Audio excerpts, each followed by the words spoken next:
It's covered properly before we start moving on to things like media generators and text and all the other bits and pieces that go on from there. And some of these are just simple editing tools which if you don't know about them, you don't know about them, and I just want to point them out for you.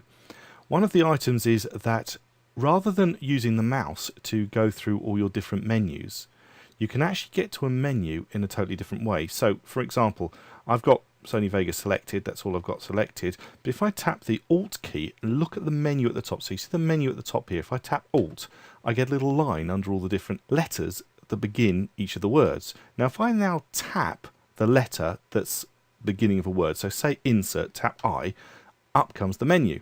And you'll see that there are lots of different letters underlined which allow me to do different things. So for instance, if I want to insert another video track, if I now tap V, I've inserted the video track. And if I go again, tap Alt, and I do O for options, I can go down and I can say, well, what do I want to do? Do I want to mute all video? You'll see to mute all video is D. D, all video is muted. Okay, and again, if I want to undo that, Alt key to get the little lines up, O for options, and to mute all video, again, hit D. Now these are not keyboard shortcuts, so don't learn these as keyboard shortcuts.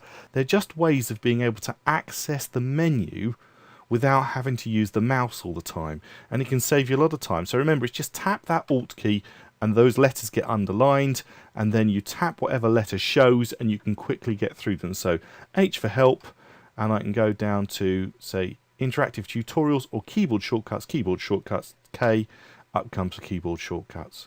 Okay, so it's a way of avoiding having to use the mouse if you want to without learning specific keyboard shortcuts. So that's one really helpful tool. Another really helpful tool is that you can actually rename all your events in the timeline without changing their name up here. I have briefly touched on this before, and it's under the View menu. So if you go to View and you go down to Active Take Information, you'll see that you've got the Active Take Information here displayed inside the timeline for each of the events, and you can change them to anything you like. To change them, you can either right click on them and go to Take and then choose Rename Active, or notice that F2 is the keyboard shortcut. So if I select an event and I hit F2, it becomes highlighted and I can call it whatever I want, enter, and it's done. And it has not changed the original file, Boat into Harbour, up here wherever it is, which is towards the top, Boat into Harbour. So there's the original clip. It's not changed it. I've just changed what I'm calling it inside the timeline. So the event's being changed inside the timeline. Incidentally, if you've got audio and video, you have to do each individual event separately. And you can rename them without actually affecting the name of the item, which is just a useful little item. And also, if you do time stretch, it gives you a bit of feedback that you might not otherwise have got. So I'm going to turn that off. If I go to View, I go back down to Active Take Information, that information disappears. It's useful to know it's there. It's useful to know that you can actually have it. Another really useful little feature is for adding notes to clips which are searchable, which is really good. If you're inside your project media panel and you go from, I think we're at thumbnails, you can go to details, you'll notice if I pull it out that you've got an awful lot of information here. Remember, this button takes it across the screen, and we've got an awful lot of information, okay? A great deal of information that you can use and find valuable. For example, we can give a rating to a particular shot. So we can click a rating, we can make items searchable by ratings, but if you click in there, you can actually give a rating to something. You can move these, by the way. So if I want to move ratings, say just before channels, and then maybe even further along. So say I want rating pretty much close to the beginning, I can take rating and I can move it right to here. In fact, let's just carry on dragging it all the way across. I'm going to put it right next to comment in there. So ratings and comments are right next to each other. But if I make a comment, and I'm going to make, I don't know, whatever I'm going to put in here. Let's make a silly comment. So I'm going to say silly. Okay. There's a word silly, enter, it's in there. It's in the comment field. Okay. So if I just minimize this now so it's gone, do a search. Here's the search function here. And I was to type the word silly, enter. There is the silly one, and I can actually again go back to thumbnails, and there's the thumbnail which has got the word silly. So bear in mind that if you add a term to a comment or even a search term, you can actually search what you've put in there, and it's a great way of adding a lot of detailed information to any item that you have inside your project media panel. You can't do it inside your Explorer, you do it inside your project media panel, and as you saw, there is an awful lot of information that you can add. Now, a couple of other bits and pieces that are quite useful is that in your timeline, if you just want to see the timeline, you hit F11.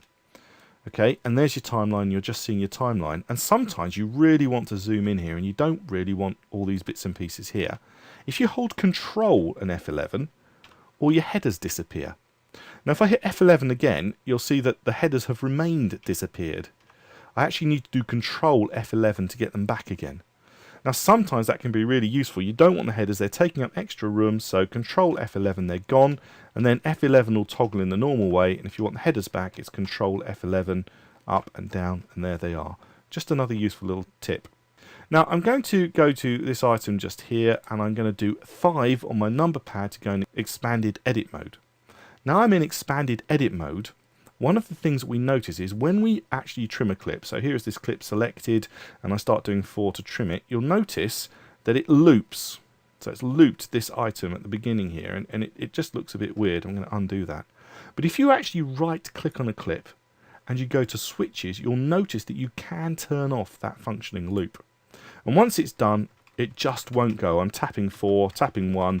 It won't actually go any further than what's actually there. Okay, so I can go the other way and I can trim it back that way and I can trim it back this way, but it won't go any further. So if you're having problems with things looping, then you can actually turn off loop through switches. There's obviously an awful lot more that you can learn through all of this. One last item, again I'm going to tap 5, get out of expanded edit mode. And the other item is when you want to preview a long timeline. Okay, so I've got lots of stuff on this timeline here. Okay, I've got all sorts of bits and pieces. Now, if I want to preview this, if I hit my spacebar to preview it, it's going to do it at real time. However, I've shown you this item here where you can actually pull things through quickly. And when you let go, it goes back to normal. But notice this item underneath, this triangle. If I pull this triangle up, notice it says normal rate. And if I pull it up, I can go up to 2, I can even go up to 3, I can go up to 4. I'm going to go to, say, 3 or thereabouts. Now when I hit my spacebar, my timeline is going to play through at 3 times the standard rate, so I can get a feel for what's going on. I've got a real playback happening really quickly, and that's probably faster than I would get if I was actually working with JK&L. Now if I hit L, I'm going to get standard playback, and I can... Okay, so I might be able to get that fast, and J obviously plays backwards. Can do all of that, but if you just want to work on a spacebar, you can set it at, say, 3 times or 4 times or whatever you feel you can hear. If it's a talking head, you'll struggle to get past 2 and actually make any sense of what's being said. But by actually moving this item and setting it at a different place, I can take it right up to 4. So when I hit my spacebar, that's now going to play 4 times speed through, and I can get a feel for if any problems. And I can see, well, there you go, I've got a problem already. There was a transition issue there, so I can go back and sort it out. When you're finished, if you double click it, it returns back to default standard playback. Okay, so these are little tools that make an awful lot of difference when you're working inside Sony Vegas Pro, which is a superb video editor. I hope you found this tutorial useful. My name's Andrew.